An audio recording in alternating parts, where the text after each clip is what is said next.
with Jason Salas. Welcome to Timeout. I'm Dave Delgado, filling in for Jason Salas. Now on the show, we talk rugby with national team captain Paul Claros, who recently came back from competing in the HSBC Asian Five Nations Division III tournament in Malaysia. Paul, thanks for joining us. Let's talk about that big win in the semifinals against Indonesia. What was the game plan heading into the game, and how did it go for you guys? Well, you know, something we knew was going to be a physical battle. This is probably the third time we played them in the last 3 years. So we knew that they were going to bring it up front. So in terms of our forward pack, we had a very young forward pack, and you know, our first three forward guys are easily weigh 220 plus. So we actually loaded up the forward pack a little bit, and we went at them straight ahead. In terms of our set piece, we really attacked them at the scrum, and in general play, we really went at them. Now let's talk about that play of the day. You breaking through the line and finding a wide open Will Williams, taking it in for a try. Yeah. Well, you know something, at that point in the game, we really wore down their forwards, and we were just able to exploit the space. I was very able to get a fortunate pass from, of course, our scrum half, and then of course break into the open field and just give a nice pass to Will Williams, who, you know, finished the play nice. Yeah. With that win, you guys moved on into the the finals against Qatar, looking to move up to the Division II. Walk us through that match against Qatar. Man, you know, we watched the first half of that Qatar-China game when I think they took them 76-0. So we knew it was going to be a tough fight. Qatar has a ton of experience. They have a lot of expatriates on their team. And so with that, and with the youth on our side, we decided to go with a big pack again. We went at them. I think at halftime it was only 3-0.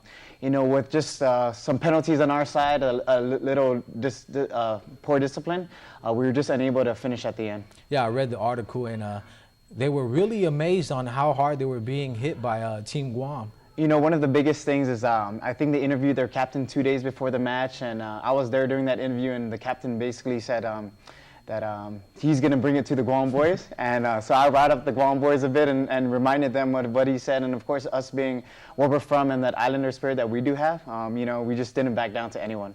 And we really took it to him. Yeah, Coach Willie Hetaraka has been with the team for the last 6 years. Yeah. He's departing. What has he done for the national team program, and what's next as far as coaching-wise? You know, the biggest thing with Coach Willie is, you know, one of his biggest strengths that he brings to, I guess, Team Guam and throughout our whole national team program with the men and the women is the fact that when you put on the Guam jersey, it's for our country. You know, a lot of national teams, they go up there and they just kind of, you know, they concede that they're going to lose just because we're from a small island. Coming from where we're from, what we have done and what we've done in the last couple of years through our training and just through the belief system that we do have and all the time that we put in, every time we do play, we have the belief that we're going to win, and we have 180,000 people on Guam that are cheering for us every time we put on that jersey.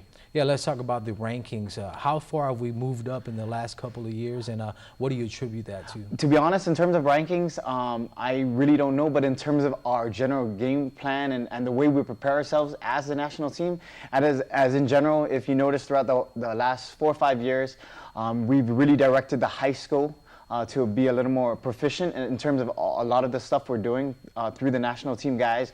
You know, we have a lot of national team guys training the high school team, so a lot of that skills transferred over. And we, you know, this year I think we capped 7 players, and they've all come from our high school program. So you can see the what do you call that? The skill transition that's moving over into the national team, and that's one of the biggest things that, you know, looking forward, that's something that we're excited about. Yeah, let's talk about the team preparation. I know you guys do prepare ahead in advance, but what's next for our Team Guam as far as competition? You know, this year we're planning to go for the men's national team. It's going to be our 7s program. We have 2 trips coming up, and also I think for the women we're planning on 2 trips coming up before the end of the year. All right, thanks for joining us. That's going to do it for Timeout. Crystal Paco's back right after this. Timeout with Jason Salas.